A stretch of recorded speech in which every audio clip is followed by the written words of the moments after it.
Selamat siang Pak, saya di sini yang bernama Irmaides Dauruk, NIM 8040190298 dari kelas 04 PS2 ingin mempresentasikan apa materi yang telah Bapak berikan.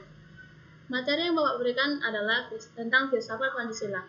Di sini ada beberapa yang akan saya jelaskan, ada 6 poin, yaitu pengertian, tujuan, fungsi, cabang-cabang, sistem, dan contoh. Yang pertama yaitu filsafat Pancasila. Filsafat Pancasila pengertiannya adalah sebuah hasil dari pemikiran yang terdalam yang dianggap sebagai unit norma dan nilai yang terdapat pada Pancasila dan dianggap paling benar dengan kebijaksanaan dalam kesatuan Republik Indonesia. Pancasila juga sebagai filosofi yang dapat diartikan sebagai cara hidup dengan kegiatan yang praktis dan penggunaannya sebagai nilai-nilai Pancasila sebagai pedoman pada perluasan dari keunggulan ideologi yang berkembang.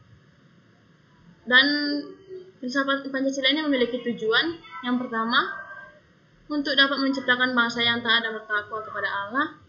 Kedua, menjadi jiwa yang dapat memelihara keadilan sosial. Ketiga, menjadi bangsa dengan membentuk hak asasi manusia pada Pancasila. Keempat, menciptakan bangsa yang demokrasi. Kelima, menjadi negara yang bersifat nasionalisme.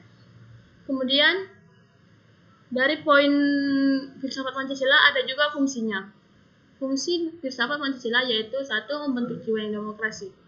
Hal ini adalah sikap yang memiliki sebagai jiwa bangsa atau jiwa rakyat, sehingga masyarakat Indonesia dapat memainkan peran penting dalam kehidupan sejak kelahiran kemerdekaan Indonesia.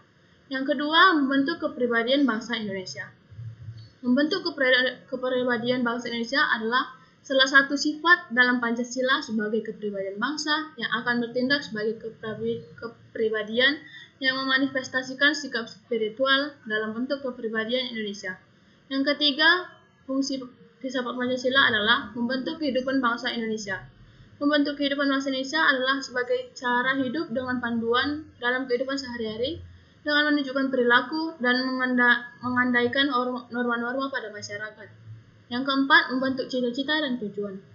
Membentuk cita-cita dan tujuan adalah salah satu bentuk yang disimpulkan dalam idealisme bangsa yang harus dapat disimpulkan dalam pembukaan Undang-Undang 1945 Undang-Undang Dasar 1945 dengan tujuan mencapai cita-cita bangsa adil dan makmur. Dalam filsafat Pancasila ada juga cabang-cabang filsafat. Yang pertama, metafisik. Metafisik itu adalah sebuah hal yang mencakup ontologi dengan keragaman realitas tentang proses realitas dari suatu bangsa. Yang kedua, epistemologi.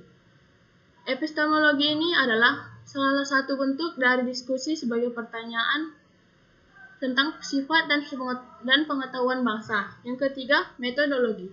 Metodologi adalah salah satu sifat yang berkaitan dengan pertanyaan tentang metode dalam sains. Kemudian, sistem filsafat Pancasila.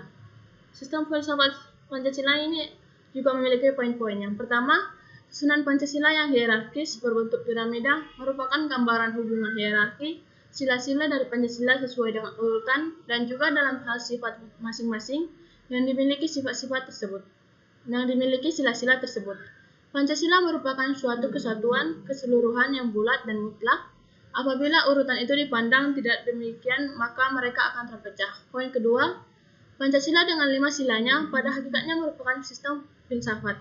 Maksud dari sistem filsafat adalah suatu kesatuan bagian yang saling berhubungan, saling memiliki kerjasama untuk mendapatkan atau meraih tujuan tertentu, dan secara keseluruhan merupakan suatu kesatuan yang utuh. Sila-sila Pancasila yang merupakan hakikat dasar adalah suatu kesatuan yang organis.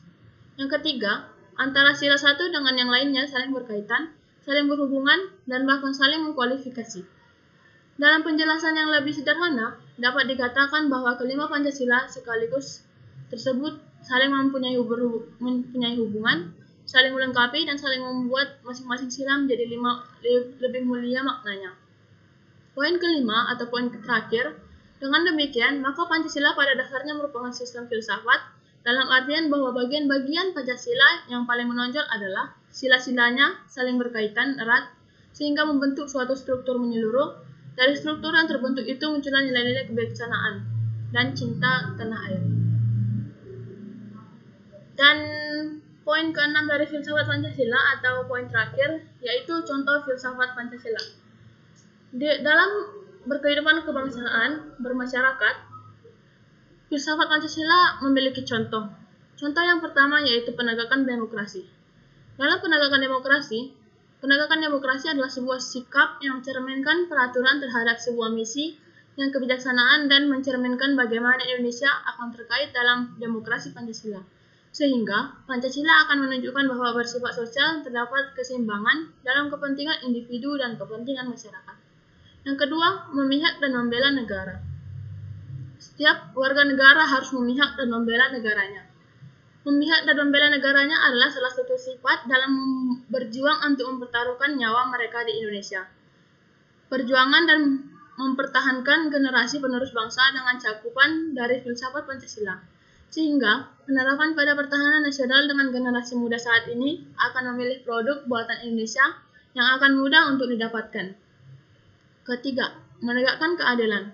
Menegakkan keadilan adalah sebuah sifat dengan peraturan yang mencakup sebagai keadilan sosial dengan penegakan keadilan di masyarakat. Dengan demikian, keadilan akan selalu menempatkan dan dapat berlaku untuk semua bidang kehidupan yang hubungannya dengan kewajiban terhadap hukum negara.